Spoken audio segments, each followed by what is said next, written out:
يا مساء الفل، ازيكم يا حلوين؟ يا رب دايما تكونوا بألف خير. كل سنة وانتم طيبين وبألف خير. رمضان كريم عليكم وعلى كل اللي بتحبوهم يا رب، وينعاد عليكم بالخير واليمن والبركات. النهاردة هعمل معاكم زي ما انتم شايفين، هعمل معاكم سمك بوري بتتبيلة خطيرة كده في الصينية، وهعمل معاكم الرز الصيادية، وهعمل معاكم البتنجان كده بتتبيلة تحفة، والبطاطس كده اللي تحت السمك دي بتبقى يعني بتتبيلة برضو حلوة وطعمها بيكون احلى من السمك نفسه. وسلطة خضرا كده وشوية شيبسي كده، حاجة في منتهى الجمال. معايا بطاطس ومعايا طماطم ومعايا فلفل وتوم وبصل وجزر. زي ما انتم شايفين كده هقطع البطاطس بتاعتي شرائح رفيعة كده، مش سميكة قوي ومش رفيعة قوي، يعني في المتوسط عشان تستوي، لان السمك بتاعي مش بياخد وقت خالص في السوا، فعايزة البطاطس اللي تحتيه تستوي على طول. زي ما انتم شايفين كده هرص البطاطس بتاعتي في الصينية، ولو بطاطساية جت سميكة مني كده هقطعها يعني بالرفع اللي انا عايزاه. وهقطع معاكم كده طماطم، برضو لازم طماطم لان الطماطم هتطري البطاطس بتاعتي وتعمل لي صوص تقيل كده، وتخلي البطاطس بتاعتي تستوي على طول. زي ما انتم شايفين هقطع حوالي 3 طماطمات كده متوسطين، وهشيلهم كده احطهم على البطاطس بتاعتي زي ما انتم شايفين كده. واقطع برضو جزر شرائح رفيعة برضو عشان يستوي معايا على طول. وهقطع برضو فلفل اخضر، ولو متوفر عندك فلفل الوان او شطة خضراء او شطة حمراء ممكن تحطيها. واقطع معاكم برضو 3 بصلات كده زي ما انتم شايفين. برضو تقدري تقللي كمية البصل او تكتري على حسب ما انت حابة، وافككهم من بعضهم كده زي ما انتم شايفين عشان البصل بتاعي يستوي معايا على طول برضو زي ما انتم شايفين. وهاخده معايا في الصينية بتاعتي برضو زي ما انتم شايفين كده. واقطع برضو فصين توم كده صغيرين، وعود خضرة كده بقى شبت بقدونس كزبرة على حسب الخضرة المتوفرة عندك. انا قطعت بقدونس اللي كان متوفر عندي زي ما انتم شايفين، برضو بيخلي طعم الخضار بتاعي ده في حتة تانية. واحط معلقة زيت كده على الخضار بتاعي، واحط معلقة ملح ومعلقة كمون، واحط معلقة البهارات السمك كده ومش هحط يعني اكتر من كده. توابل السمك لازم تكون بسيطة وما افورش فيها قوي، يعني لازم تكون يعني معتدلة كده، ما كترش عشان الاكل ما يبقاش كله توابل على الفاضي. معايا سمك بوري زي ما انتم شايفين كده متوسط، فتحاه سنجاري كده منضفاه زي ما انتم شايفين، يعني فله شمعة منورة.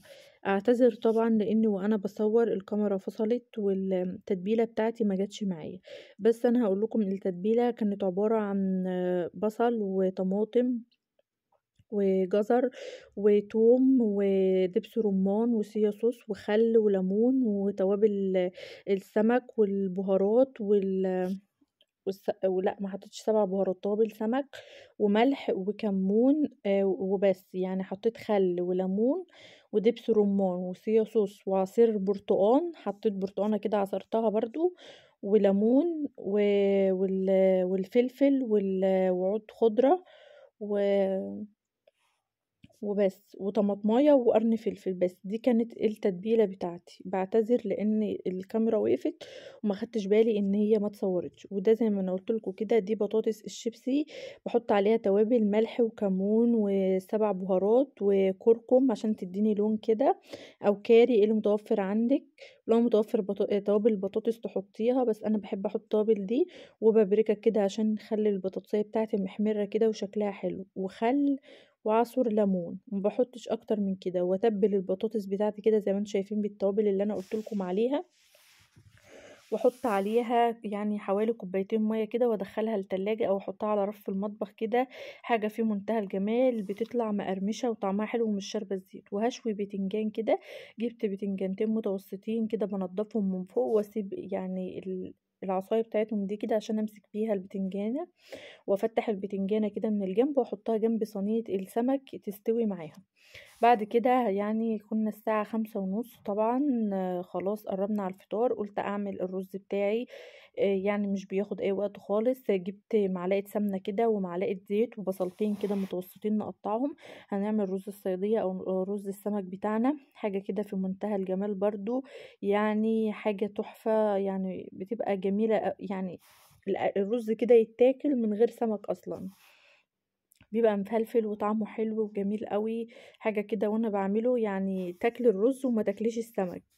هنقطع كده البصل المتوسط كده، يعني لا صغير قوي ولا كبير قوي.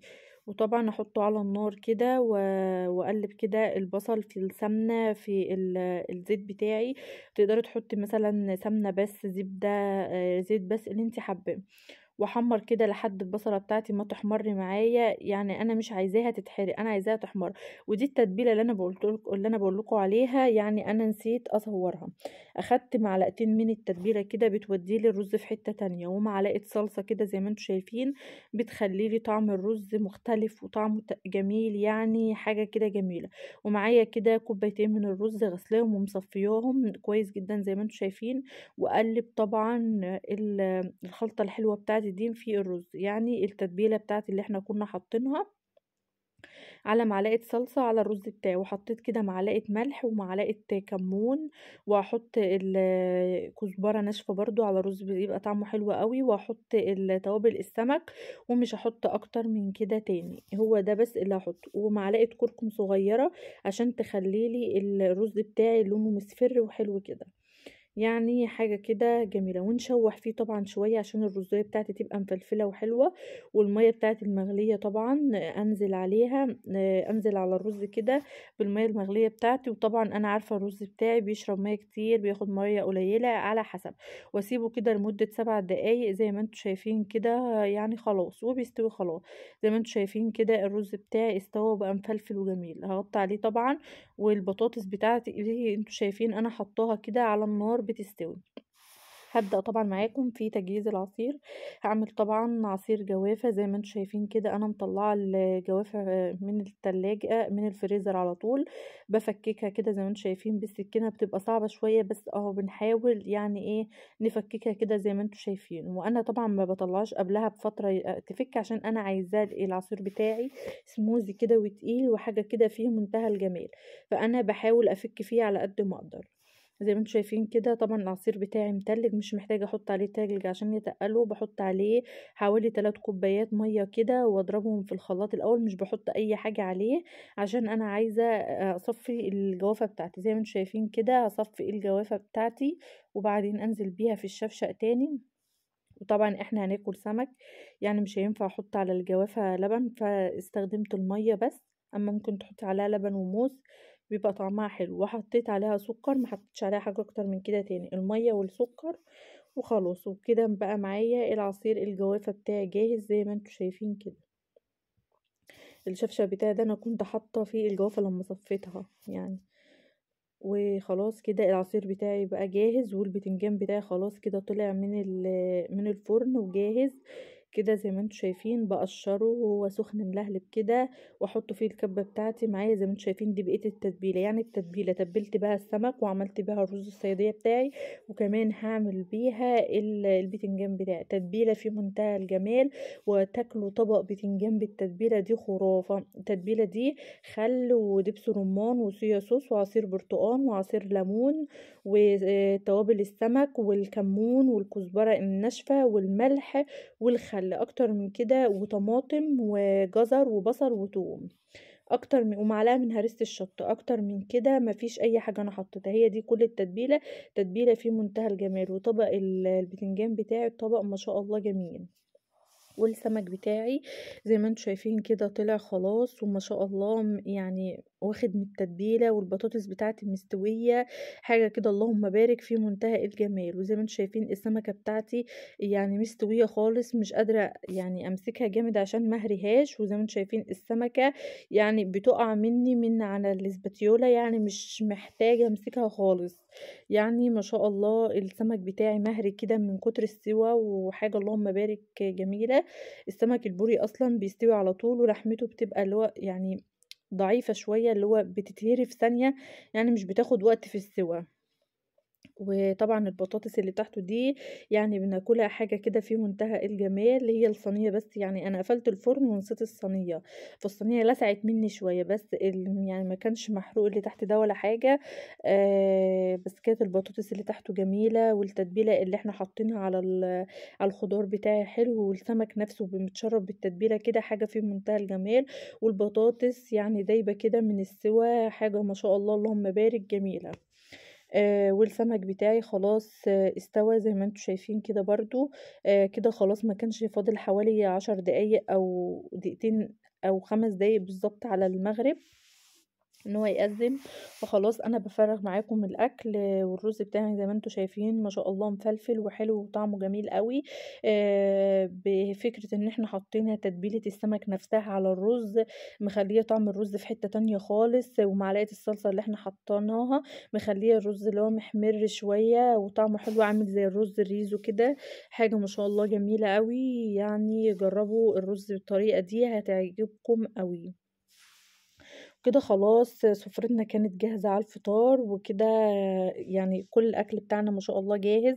الشيبسي بتاعنا زي ما انتم شايفين الشيبسية كده مقرمشة. المرة الجاية هسمعكم صوت الشيبسية كده وهي بتتكسر كأنك جايباه من بره. والعصير بتاعي جاهز والرز بتاعي ما شاء الله جميل مفلفل ومصفر وحلو.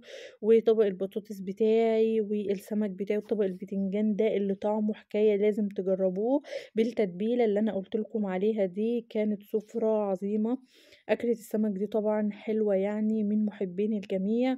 اكلة حلوة كده وخفيفة وسهلة كلنا بنحبها طبعا في رمضان.